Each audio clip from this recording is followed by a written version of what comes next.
ഞാൻ ഈ ഒരു വീഡിയോ ഷൂട്ട് ചെയ്യുന്ന ടൈമിൽ ഐക്യൂവിൻ്റെ IQ13 ലോഞ്ച് ചെയ്തിട്ടുണ്ട്. ആ ഒരു ടൈമിൽ എനിക്ക് ഓർമ്മ വന്നൊരു ഡിവൈസാണ് നമ്മുടെ OnePlusന്റെ 13. അപ്പോൾ OnePlus 13 നോക്കുകയാണെങ്കിൽ OnePlusന്റെ ടാഗ് ലൈൻ ആയിട്ടുള്ള നെവർ സെറ്റിലിനെ നീതി പുലർത്തും പോലെയാണ് എനിക്ക് ഫീൽ ചെയ്തിട്ടുള്ളത്. അതും OnePlus 12 വെച്ച് നോക്കുകയാണെങ്കിൽ ഒരുപാട് മാറ്റങ്ങൾ വരുത്തിയിട്ടുണ്ട്. ഫൈനലി OnePlus ഒരു പ്രോപ്പർ ഫ്ലാഗ്ഷിപ്പ് ഫോൺ കൊണ്ടുവന്നിട്ടുണ്ട്. നേരത്തെയുള്ള ഫോൺസിലൊക്കെ കുറേ കാര്യങ്ങളൊക്കെ മിസ് ഔട്ട് ചെയ്യുന്നുണ്ടായിരുന്നു അതിൻ്റെ പ്രൈസ് പോയിന്റ് വെച്ച് നോക്കുകയാണെങ്കിൽ. എന്നാൽ പ്യുവർ ഫ്ലാഗ്ഷിപ്പ് ഫോണാണ് OnePlus 13 എന്ന് പറയുന്നത്. അപ്പോൾ എന്തൊക്കെയായാലും ദിസ് ഇതാണ് OnePlus 13ന്റെ വീഡിയോ. ആദ്യം ഈ ഒരു ഫോൺ എനിക്ക് കണ്ടപ്പോൾ എനിക്ക് രണ്ട് പോയിന്റ്സ് ആണ് ഓർമ്മ വന്നത്. നേരത്തെയുള്ള OnePlus 11 ആണെങ്കിലും 12 ആണെങ്കിലും ഒരുപാട് ഡിസൈൻ ചേഞ്ച് ഒന്നുമില്ല. ശരിയാണ്, രണ്ടും സൈഡ് ബൈ സൈഡ് കണ്ടു കഴിഞ്ഞാൽ ഒരുപോലെ ഇരിക്കും. അതുകൊണ്ട് തന്നെ ഈ പ്രാവശ്യത്തെ ഡിസൈനിൽ അത്യാവശ്യം ചേഞ്ചസ് വരുത്തിയിട്ടുണ്ട്. ആ ഒരു ക്യാമറ മോഡ്യൂളിന് ചുറ്റുമുള്ള ആ ഒരു മെറ്റാലിക് ആ ഒരു ബ്ലെൻഡ് ചെയ്യുന്ന ഒരു എലമെന്റ് എടുത്ത് മാറ്റിയിട്ട് നമുക്ക് നോർമലി ഒരു സർക്കുലർ ക്യാമറ മോഡ്യൂളാണ് തരുന്നത്. ആൻഡ് ബാക്കിലുള്ള ഫിനിഷസിലും വ്യത്യാസമുണ്ട്.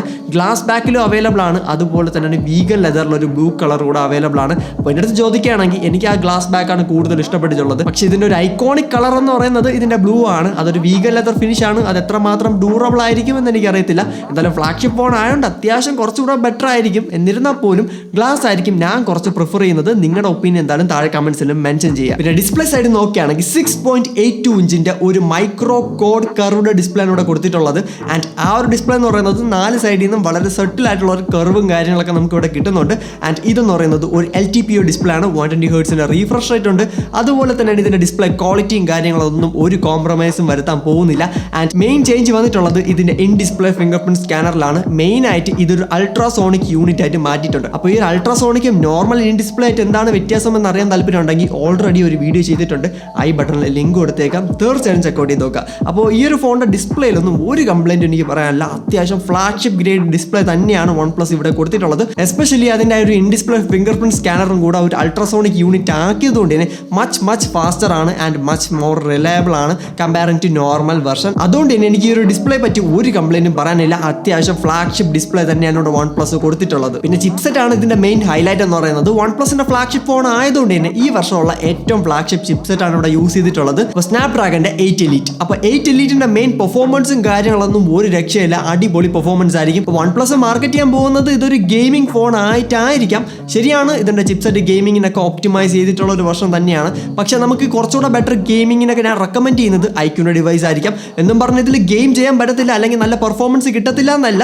പക്ഷെ കുറച്ചുകൂടെ സ്റ്റേബിൾ ആയിട്ടുള്ള ഫ്രെയിമും കാര്യങ്ങളൊക്കെ വേണമെങ്കിൽ ഐക്യൂന്റെ 13 നോക്കാമെന്നാണ്. ആ ഒരു ഫോൺ ഇപ്പം തന്നെ ലോഞ്ച് ചെയ്തിട്ടുള്ളതാണ്. ആൻഡ് ആ ഒരു ഫോണിലാകുമ്പോൾ നമുക്ക് Q2 ചിപ്പും കാര്യങ്ങളൊക്കെ കിട്ടും. എന്തൊക്കെയായാലും ഈ ഒരു ഫോണിന്റെ പെർഫോമൻസും ഒട്ടും മോശമല്ല. നല്ല ഗെയിമിങ്ങും ഇപ്പോൾ ഗെൻഷൻ ഇമ്പാക്റ്റ് ആണെങ്കിലും BGM ഒക്കെ ആണെങ്കിലും ഈസി ആയിട്ട് ഇത് ഹാൻഡിൽ ചെയ്തോളും. എന്നാൽ ഈ ഒരു ഫോൺ ഇന്ത്യൻ മാർക്കറ്റിലേക്ക് ഒന്ന് ലോഞ്ച് ചെയ്താൽ മാത്രമേ നമുക്ക് ഇതിനെ പറ്റി ഒന്ന് ഉറപ്പിച്ച് പറയാൻ പറ്റത്തുള്ളൂ. കാരണം ഓരോ ബ്രാൻഡും ഡിഫറൻ്റ് ആയിട്ടാണ് അതിൻ്റെ സോഫ്റ്റ്വെയറും അല്ലെങ്കിൽ അതിൻ്റെ ഹാർഡ്വെയർ ആയിട്ടൊക്കെ നല്ല രീതിയിൽ ഒപ്റ്റിമൈസ് ചെയ്യുന്നത്. ചിലപ്പോൾ OnePlus കൂടുതൽ ബാറ്ററി ലൈഫിന് വേണ്ടി ചിലപ്പോൾ പെർഫോമൻസ് കുറയ്ക്കാൻ ചാൻസ് ഉണ്ട്. ഇനിയിപ്പോൾ എത്രയൊക്കെ കുറച്ചാലും ഒരു ലിമിറ്റ് ഉണ്ട്. അതിന് താഴോട്ട് എന്തായാലും ഇതിൻ്റെ പെർഫോമൻസ് ഒന്നും ട്വീക്ക് ചെയ്യാൻ പോകുന്നില്ല. പക്ഷെ ഒരു കാര്യം ഉറപ്പാണ്, ഇതിൻ്റെ എഫിഷ്യൻസി ആണെങ്കിലും പെർഫോമൻസ് ആണെങ്കിലും പുതിയ ചിപ്സെറ്റിൻ്റെ നോക്കുകയാണെങ്കിൽ ഒരു രക്ഷയില്ലാത്ത പെർഫോമൻസ് ആണ്. അതിൻ്റെ ഇപ്പോൾ ബാക്കിയുള്ള ഡിവൈസിൻ്റെ പെർഫോമൻസുകൾ എടുത്ത് നോക്കിയാൽ മതി. ഫോർ എക്സാമ്പിൾ Realme GT7 Proൻ്റെയും IQ13ൻ്റെ ഒക്കെ പെർഫോമൻസ് വീഡിയോസ് ഒക്കെ എടുത്ത് നോക്കിയാൽ നമുക്ക് മനസ്സിലാവും അത്യാവശ്യം നല്ല ഹെവി പെർഫോമൻസ് തന്നെയാണ് നമുക്ക് ഇവിടെ കിട്ടാൻ പോകുന്നത്. പിന്നെ ഈ ഒരു ഫോണിലും ഹാസൽബ്ലാഡിന്റെ കൊളാബറേഷനിൽ വരുന്ന ഒരു ഫ്ലാഗ്ഷിപ്പ് ഗ്രേഡ് ക്യാമറയാണ് വരുന്നത് എന്നാണ് OnePlus പറയുന്നത്. എന്തായാലും ഇതിന്റെ ക്യാമറ പറ്റി ഇപ്പോഴേ ഒന്നും പറയാൻ പറ്റത്തില്ല. കാരണം ഈ ഒരു ഫോൺ ഇറങ്ങി ഇതിനെപ്പറ്റി ടെസ്റ്റിങ്ങും കാര്യങ്ങളൊക്കെ നടന്നതിന് ശേഷം മാത്രമേ നമുക്ക് ഇതിനെപ്പറ്റി ക്യാമറ എങ്ങനെയാണെന്ന് പറയാൻ പറ്റത്തുള്ളൂ. സ്പെസിഫിക്കേഷൻ വൈസ് അത്യാവശ്യം നല്ലതാണ്. 50 മെഗാ പിക്സലിന്റെ ട്രിപ്പിൾ ക്യാമറയാണ് ബാക്കിൽ യൂസ് ചെയ്തിട്ടുള്ളത്. 50 മെഗാ പിക്സലിന്റെ മെയിൻ ക്യാമറ, 50 മെഗാ പിക്സലിന്റെ അൾട്രാ വൈഡ്, പിന്നെ ഒരു 50 മെഗാ പിക്സലിന്റെ ടെലിഫോട്ടോയാണ് യൂസ് ചെയ്തിട്ടുള്ളത്. ക്യാമറ ഓൺ പേപ്പർ അടിപൊളിയാണ്. ഞാനിത് സാംസങ് ലെവലോ അല്ലെങ്കിൽ വിവോ ലെവലോ ഒന്നും എക്സ്പെക്ട് ചെയ്യുന്നില്ല. പക്ഷെ അത്യാവശ്യം നല്ല ക്യാമറ പെർഫോമൻസ് ഇവിടെ കിട്ടണം. OnePlus 12 നോക്കുകയാണെങ്കിൽ അത് ലോഞ്ച് ചെയ്ത സമയത്ത് അതിന്റെ ക്യാമറ പെർഫോമൻസ് സൂപ്പർ ഒന്നും ആയിരുന്നില്ല.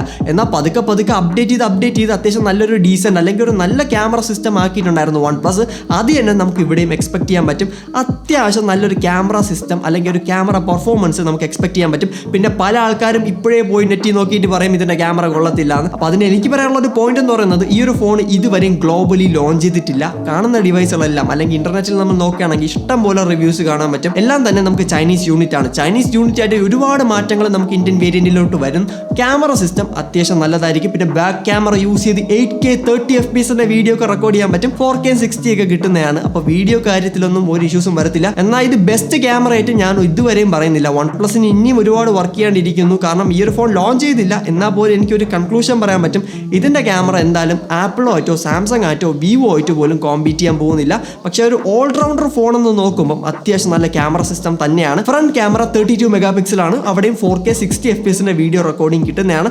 വൺ പ്ലസിന്റെ ഫ്രണ്ട് ക്യാമറയും അത്യാവശ്യം ഡീസന്റ് ആണ്. അവിടെയൊന്നും വേറെ ഇഷ്യൂസ് വരത്തില്ല. പിന്നെ ഇതിന്റെ പ്രൈസ് വെച്ച് നോക്കുകയാണെങ്കിൽ വളരെ നല്ലൊരു ക്യാമറ സിസ്റ്റം നമുക്ക് ഇവിടെ ഓഫർ ചെയ്യും. പിന്നെ ഈ ഒരു ഫോണിന്റെ ബാറ്ററി നോക്കുകയാണെങ്കിൽ 6000 mAh ഒരു സിലിക്കൺ കാർബൺ ബാറ്ററിയാണ് യൂസ് ചെയ്തിട്ടുള്ളത്. ഈ ഇറങ്ങാൻ പോകുന്ന മിക്ക ചൈനീസ് ഫോൺസിന്റെ ബാറ്ററീസും സിലിക്കൺ കാർബൺ ബാറ്ററീസ് ആണ്. ഇതിനൊരു പോസിറ്റീവ് കാര്യമുണ്ട്, എന്നാൽ ഇതിൻ്റെ ഒരു നെഗറ്റീവും ഉണ്ട്. പോസിറ്റീവ് നോക്കുകയാണെങ്കിൽ ഇത് വളരെ കോമ്പാക്റ്റ് ആണ്. ഫോൺസിലൊക്കെ വളരെ സ്ലിം ഫോം ഫാക്ടറിൽ തന്നെ നമുക്ക് ഫിറ്റ് ചെയ്യാൻ പറ്റും. ആൻഡ് ഇതിന്റെ നെഗറ്റീവ് എന്ന് പറയുന്നത് ഇതിന്റെ ലോങ് ലൈഫ് അല്ലെങ്കിൽ എത്രമാത്രം ഡ്യൂറബിൾ ആണെന്ന് നമുക്ക് ഇതുവരെ സർട്ടിഫൈ ചെയ്യാൻ പറ്റിയിട്ടില്ല. പക്ഷെ വളരെ തിന്നായിട്ടുള്ള ബോഡിയിൽ വരെ ഇതിന്റെ ബാറ്ററീസ് നല്ല ഹൈ കപ്പാസിറ്റി ബാറ്ററീസ് നമുക്ക് ഫിറ്റ് ചെയ്യാൻ പറ്റും. അത് തന്നെയാണ് ഇവിടെ സംഭവിച്ചിട്ടുള്ളത്. 6000 mAh ബാറ്ററിയാണ് ഇവിടെ കിട്ടുന്നത്. 100 വാട്ട്സിന്റെ ഫാസ്റ്റ് ചാർജർ വയർഡ് ആയിട്ട് കിട്ടുന്നുണ്ട്. 50 വാട്ട്സിന്റെ വയർലെസ് ചാർജിങ് സപ്പോർട്ട് ചെയ്യുന്നുണ്ട്. ആൻഡ് ഇതിലൊന്നും PD ചാർജിങ് സപ്പോർട്ടഡ് അല്ല. അതായത് വൺ പ്ലസിന്റെ 100 വാട്ട്സിന്റെ ചാർജർ PD അല്ല, നോർമൽ ചാർജർ ആണ്.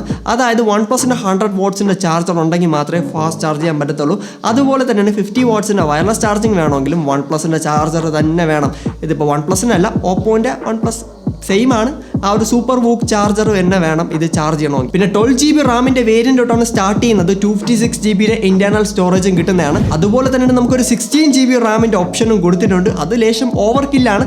എന്നാൽ പോലും ഇതിന്റെ ആ ഒരു പ്രൈസ് ടു പെർഫോമൻസ് നോക്കുകയാണെങ്കിൽ വളരെ നല്ല ഡിവൈസ് ആയിട്ടാണ് എനിക്ക് ഫീൽ ചെയ്യുന്നത്. ആൻഡ് ഈ ഒരു ഡിവൈസിന്റെ സ്റ്റാർട്ടിംഗ് പ്രൈസ് എക്സ്പെക്ട് ചെയ്യുന്നത് 75,000 rupees ആണ്. ഇതെല്ലാം എക്സ്പെക്റ്റഡ് പ്രൈസ് ആണ്. കാരണം സ്നാപ്ഡ്രാഗൺ 8 Elite ചിപ്സെറ്റ് നോക്കുകയാണെങ്കിൽ അത്യാവശ്യം എക്സ്പെൻസീവ് ആണ്. അതുകൊണ്ട് തന്നെ ഈ ഒരു ഫോണിന്റെ പ്രൈസും നല്ല രീതിയിലൊന്ന് ബൂസ്റ്റ് ആവാനുള്ള ചാൻസ് ഉണ്ട്. പിന്നെ ഈ ഒരു ഓപ്പോ, വിവോ അതുപോലത്തെ കമ്പനീസ്, അതായത് BBK ഗ്രൂപ്പിന്റെ ഫോൺസിൽ കാണുന്ന ഒരു ട്രെൻഡാണ് IP68 സർട്ടിഫിക്കേഷനും 69 സർട്ടിഫിക്കേഷനും കൊടുക്കുക എന്നുള്ളത്. അതും നമുക്ക് ഇവിടെ കിട്ടുന്നതാണ്. അപ്പോൾ ടോട്ടലി പറയാനാണെങ്കിൽ ഒരു ഫ്ലാഗ്ഷിപ്പ് ഡിവൈസ് തന്നെയാണ്. കഴിഞ്ഞ വർഷം പോലത്തെ ഒരു ഫ്ലാഗ്ഷിപ്പ് കില്ലറോ അല്ലെങ്കിൽ അത്യാവശ്യം നല്ലൊരു ഫ്ലാഗ്ഷിപ്പിന്റെ ഫീച്ചേഴ്സ് വരുന്ന ഒരു ഫോൺ എന്നല്ല നമുക്ക് പറയാൻ പറ്റുന്നത്. പ്രോപ്പർ ഫ്ലാഗ്ഷിപ്പ് ഡിവൈസ് ആയിട്ടാണ് എനിക്ക് OnePlus 13 ഫീൽ ചെയ്യുന്നത്. ആൻഡ് ഇന്ത്യയിലേക്കും ഗ്ലോബൽ ലോഞ്ച് ഒക്കെ ചെയ്യുമ്പോൾ നമുക്ക് കിട്ടാൻ പോകുന്ന സോഫ്റ്റ്വെയർ കളർ വോയിസ് ആണ്, ഓക്സിജൻ OS 15 ആണ്. And both are the same. പക്ഷെ കുറച്ച് വിഷ്വൽ ചേഞ്ചസ് ഒക്കെ നമുക്ക് വൺ പ്ലസിൽ കിട്ടുന്നുണ്ട്. അത് വൺ പ്ലസിന്റെ ഓക്സിജൻ OS 15 ആയിട്ടുള്ള എക്സ്ക്ലൂസീവ് കുറേ ഫീച്ചേഴ്സ് കിട്ടുന്നുണ്ട്. ആൻഡ് ആഡ്സും ബ്ലോട്ട് വെയറും ഈ ഒരു ഫോണിൽ കാണത്തില്ല എന്ന് നമുക്ക് എക്സ്പെക്ട് ചെയ്യാം. ആൻഡ് പല ആൾക്കാരും ചോദിക്കുന്ന ഒരു പോയിന്റ് ആണ് OnePlus 13 R പറ്റി. അപ്പോൾ ആറും ഏകദേശം സിമിലർ സ്പെസിഫിക്കേഷൻ ആയിരിക്കും. കഴിഞ്ഞ വർഷത്തെ ഫ്ലാഗ്ഷിപ്പ് ചിപ്സെറ്റോടെ ആയിരിക്കും വരുന്നത്. ആൻഡ് ചേഞ്ച് വരാൻ പോകുന്നത് ക്യാമറ സിസ്റ്റവും ബിൽഡിലൊക്കെ നല്ല രീതിയിലുള്ള ചേഞ്ച് വരും. എന്നാൽ ചില റൂമേഴ്സ് പറയുന്നുണ്ട് OnePlus 13 R വന്നിട്ട് നമുക്ക് ടെലിഫോട്ടോ ലെൻസും കൂടെ ഫിറ്റ് ചെയ്യാനുള്ള ചാൻസ് ഉണ്ടെന്ന്. അപ്പോൾ എന്തൊക്കെയായാലും ആ ഒരു ഫോൺ ലോഞ്ച് ചെയ്തിട്ട് നമുക്ക് എന്തായാലും നോക്കാം. അപ്പോൾ ഈ ഒരു വീഡിയോ ഇഷ്ടമായിട്ടുണ്ടെങ്കിൽ തീർച്ചയായിട്ടും നമ്മുടെ ബാക്കിയുള്ള വീഡിയോസോടെ ചെക്കൗട്ട് ചെയ്ത് നോക്കാം. This is phone boss. അടുത്ത വീഡിയോ കാണാം. ബൈ.